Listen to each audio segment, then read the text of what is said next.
Good evening, everyone, and welcome to the Family Office's brief webinar overviewing last night's debate between President Donald Trump and former Vice President Joe Biden. We're joined here by David Darst, an advisor and longtime friend of the Family Office. Thank you, David, for joining us. Thank you for having me, Ali. Welcome. David, to start, let's set the backdrop for this conversation. So what were the highlights of the debate that you found most revealing? Well, I think what was most revealing to me was what was missing. And look, we have to keep this in perspective. Throughout American history, 244 years, Ali, there have been tremendously fierce partisan attacks by one party on the other. And this is a classic version of that. Everybody in today's world thinks this is the first time that's happened. This is going back to the very founding of America. It goes back to the Civil War. It goes back to the pre-World War II, when you had the isolationists versus the interventionists. So what was missing, though, was I think there was a sense of shared patriotism and love of America. I did not. You had to infer that. Neither candidate, neither debater expressed that. Also, a realization of the seriousness of where we are right now. I'm talking about geopolitically. I'm talking about health care, public health, the COVID situation, the economic situation, low interest rates, Ali. What is the value of money going forward? What is the value of reserve, the dollar? Is it going to stay as a reserve status? We have this fractionalization going on, balkanization of the internet. So what was the big highlight to me was not only was what was missing. That was, I think, what I found most revealing is what they did not talk about. Yeah. And David, what do you think the strategy was for each candidate going into the debate? What was each hoping to accomplish? Well, I think each candidate had something they needed to accomplish and also something they needed to avoid, Ali. And I think President Trump needed to win back the support and the vote of the suburban population, specifically suburban women.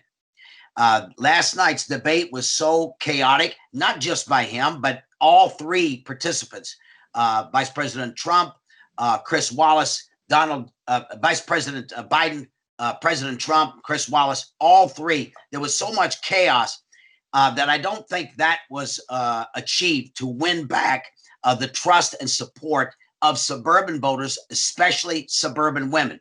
The second thing that President Trump needed to do to avoid, Ali, was to avoid bullying Vice President Biden.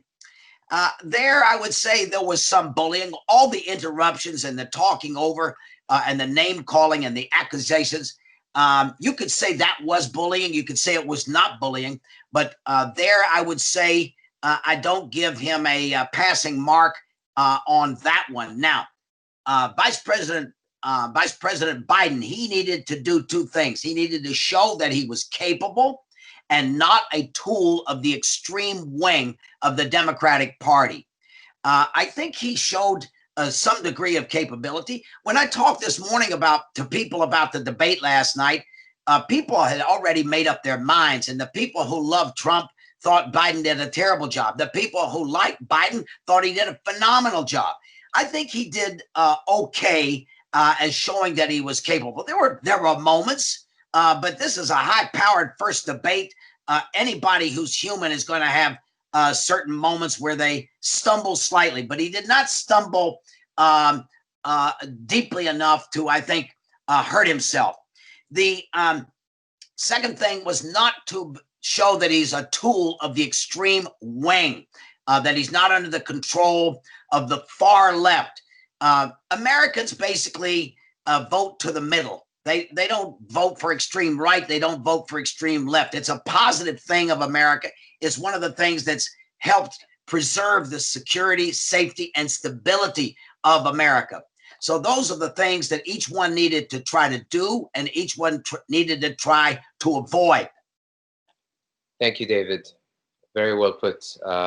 And just for a final question, how do you expect the American people to view the results of the debate, and what about the world? Ali, thank you. I think this was a contest for the soul of America. So last night's debate was a contest for the spirit, the soul of America. There were interruptions. There were name calling. There was a lack of decorum for all the parties, both parties. I think Americans come away from this on both sides of the aisle, Democrats, Republicans, with a sense of disillusionment, distress, anger, disappointment. There was a lot of insulting going on there. People don't want to see this. Look, your parents, the president of a country, the leader of a country is in some ways the parent of the country. And you don't want to see your parent misbehave. You don't want to see your parent drunk. You don't want to see your parent lose their temper. It's a very bad thing for us who are mainstream or who are in the voting population. I think there was an unwillingness to talk in a civil manner to each other. That was, I think, another thing that was distressing and disappointing to the American public. The many people, I was listening to the radio and also watching television last night. Many people, Ali, came out of there, and these were the undecided voters. They had certain focus groups that were undecided, and you're not going to believe this. The general opinion was the hell with it, and that means they are so disgusted they may not even vote. So I think this is a people are questioning whether they should even have more debates based on this. They were questioning whether they should vote. I think people in American members of these focus groups that they interviewed were questioning, how does this reflect to the rest of the world, and what is the chances of an election crisis? Have they been increased or decreased by this first debate?